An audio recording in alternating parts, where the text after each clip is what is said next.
Om Swastiastu.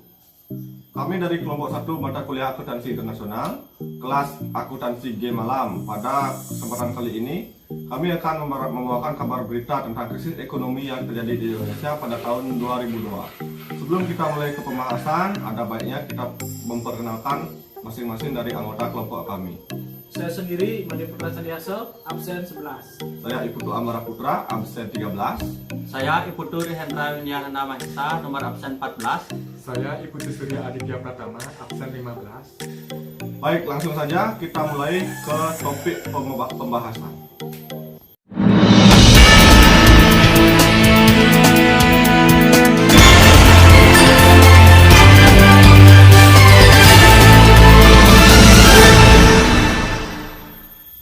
Selamat datang di Buana Agung Buana Alert News.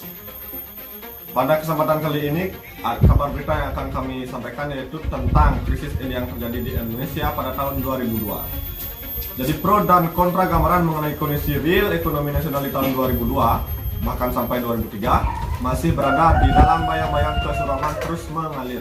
Lembaga penelitian ekonomi seperti Economist maupun Institute of Development of Economic and Finance dalam laporan tahunannya masih memprediksikan bahwa kondisi Indonesia belum sepenuhnya pulih dari krisis ekonomi yang terjadi pada saat itu. Dari krisis 2002 hingga 2003 yang berada di Indonesia, yaitu dari dampak dan penyebabnya itu yang penyebabnya bisa dari ekspor migas dan tragedi bom Bali tahun 2002 yang mengakibatkan wisata di Bali atau dunia melarang untuk wisata ke Bali untuk sementara. Hal ini berdampak sangat buruk kepada Indonesia hingga terpuruknya ekonomi di Bali, tutup-tutupnya semua hotel-hotel, restoran, dan arsop-arsop yang berada di Bali, serta ekspor impor non-migas yang berada di Indonesia juga mengalami penurunan yang signifikan. Dan akhirnya di tahun 2003 terjadi sedikit peningkatan dan masih dalam kondisi terpuruk. Impor non-migas walaupun masih negatif, namun menunjukkan gejala perbaikan. Secara rata-rata, pertumbuhan produk domestik bruto atau PDB real untuk tahun per tahun atau year on year atau YOY dari triwulan 3 tahun 2002 mencapai 3,9%. Penggerak utama dari pertumbuhan ini adalah konsumsi swasta dan pemerintah.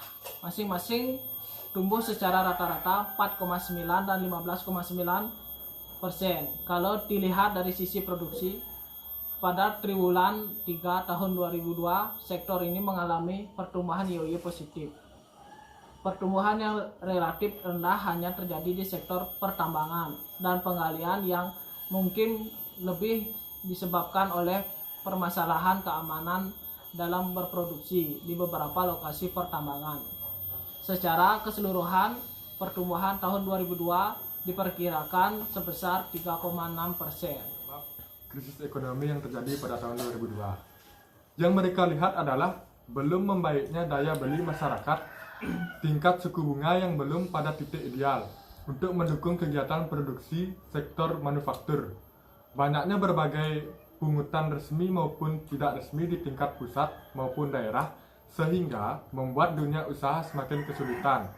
Lebih penting kepastian usaha karena faktor perasaan aman belum juga dirasakan dunia usaha. Di sini dampak yang disebabkan dari krisis ekonomi tahun 2002 ini yaitu memang diperkirakan tak terlalu signifikan, mengingat hanya satu triwulan yang tersisa untuk tahun ini.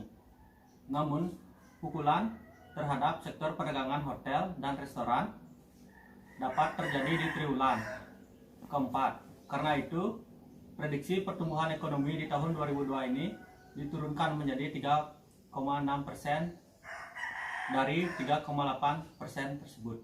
Sekian tadi warta berita yang dapat kami bawakan, yaitu tentang krisis ekonomi yang terjadi di Indonesia pada tahun 2002. Akhir kata kami tutup dengan Perama Santi.